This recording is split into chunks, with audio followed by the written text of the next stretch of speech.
Hey guys, and we're back. Another week and another room design. Yeah, as we're coming along on this journey on creating Explorers RPG, which currently is quite a big of a mess. And I've actually decided that when I'm finished with this entrance dungeon here, I will do a summary video where I will actually try to make sense of these notes, try to maybe make them better in some way and presentable in some way, and then do that for each and every, I would say, just bulk of videos. This is a brainstorming session, and this is just me brainstorming every episode. So I can't blame you if you don't follow along. But yes, last time we did room 2. We solved room 2 by creating dimensions. We had the idea that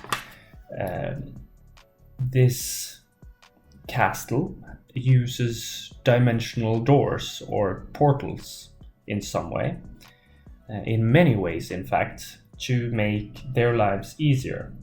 But now, since the castle is abandoned, the doorways and the pathways and all the different things don't actually work quite as well as it would be if it was fully operational.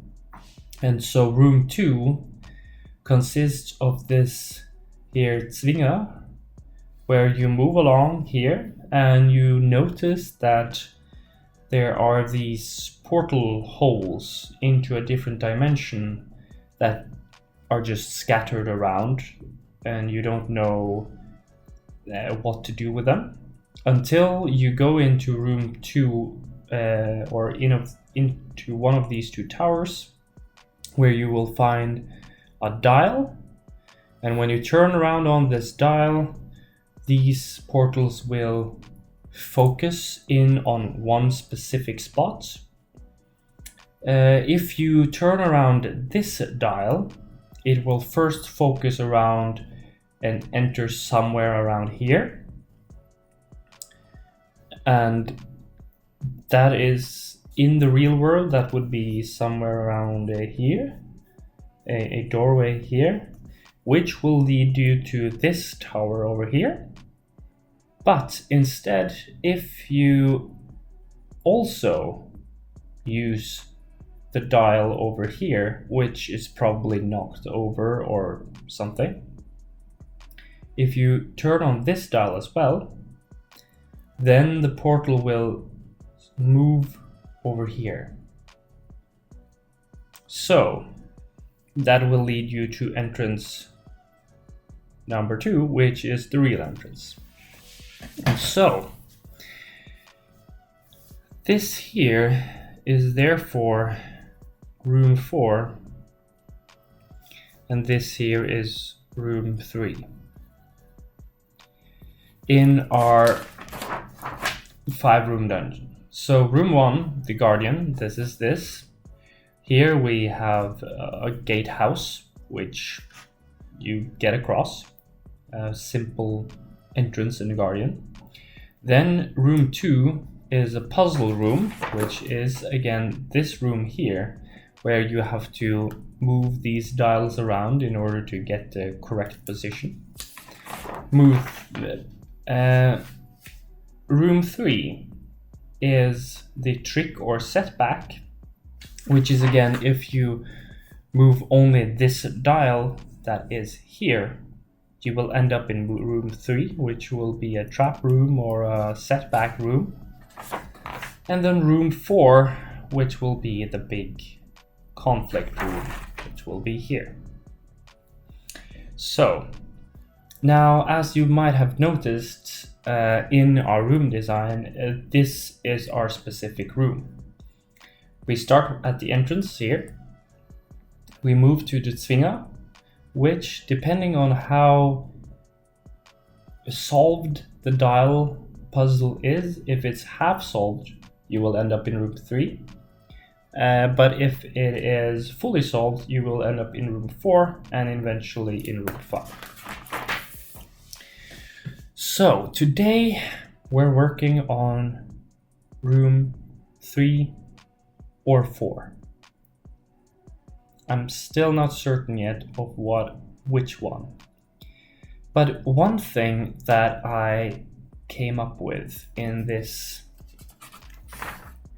dimensional thing here is that I would say the reason why the castle itself is abandoned is the twilight dimension, as I'm currently calling it. Still have to figure out some better name.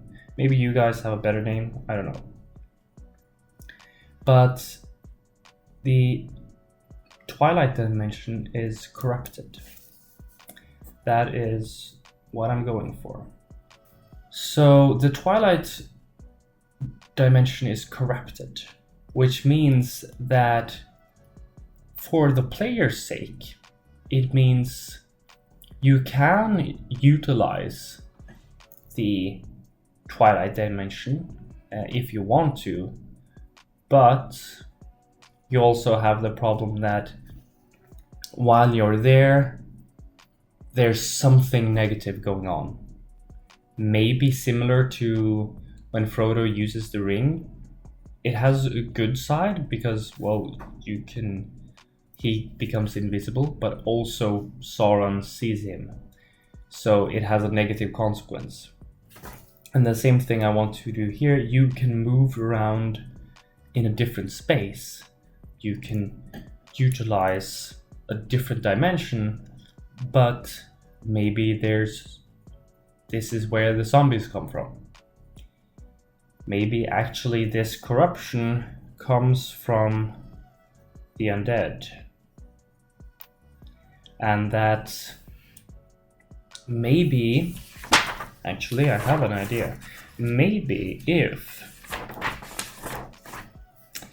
this here Tomb of the Undead somehow is able to, it's sealed within this dimension, but somehow can seep through into the other dimension, the twilight dimension, and conquer that dimension.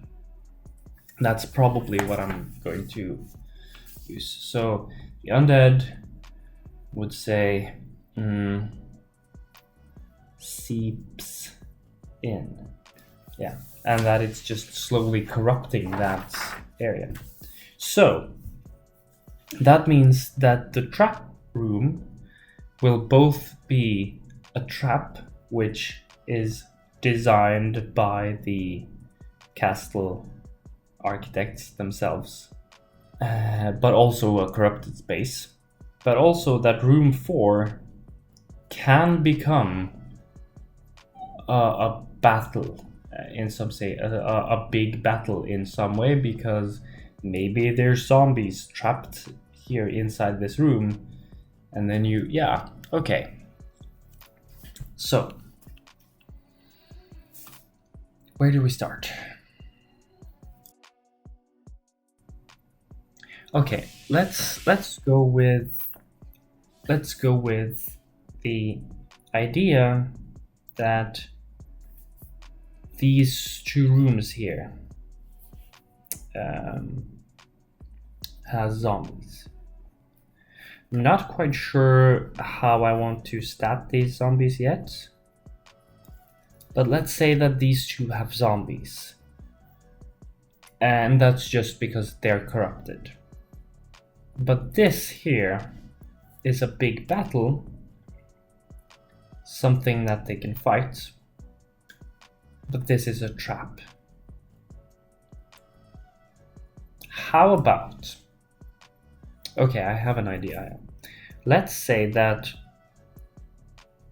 because this here trap is a man-made trap. Let's then say, yeah, okay. So let's say that this, let's have just like a top view here. So a top view. And let's say that this is just a room. And that maybe on the far end here, there's maybe a lever or something. Let's say that, okay, so this here is the entrance here. You enter from the portal side. So this is a portal. So whenever you go in here, you enter into the portal over here.